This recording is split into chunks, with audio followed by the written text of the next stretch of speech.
Hi!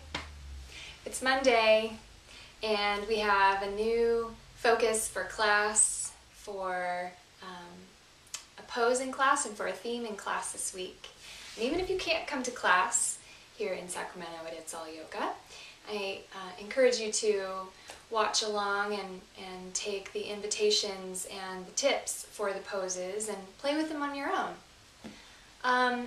So last week we came into the work of the belly, right? And we talked about clearing out, moving the guk out of the gut and getting that hammock of support from the lower belly to integrate, to find our soft power there and that feeling of being supported.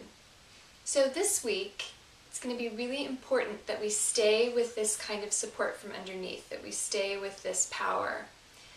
And we're going to build on that. We're also going to move the idea of spaciousness into a little bit of containment. So I invite you, particularly at the beginning of this week, to think about boundaries and a container. Is there anywhere in your life where you could create a little bit more structure for yourself, where things have gotten so big and so spacey instead of spacious that you feel untethered, or you don't really know where you're coming from?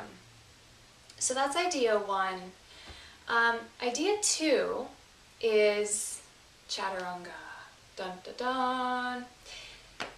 Chaturanga is a very challenging yoga pose. I already know now that several of you who watch this video will not be in class. I will miss you.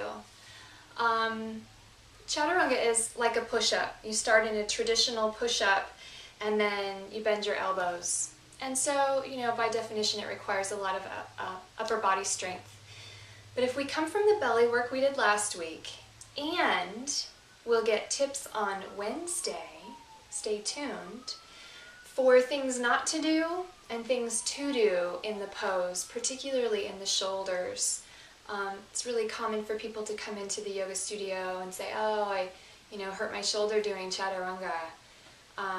It happens a lot, and so it's a pose where we need to have some containment and some structure so that we build strength gradually and safely.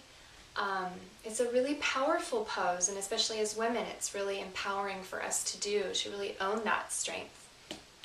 So we come from the belly. We're going to learn some tips on Wednesday, either for your practice or for your planning of class when you want people to explore Chaturanga.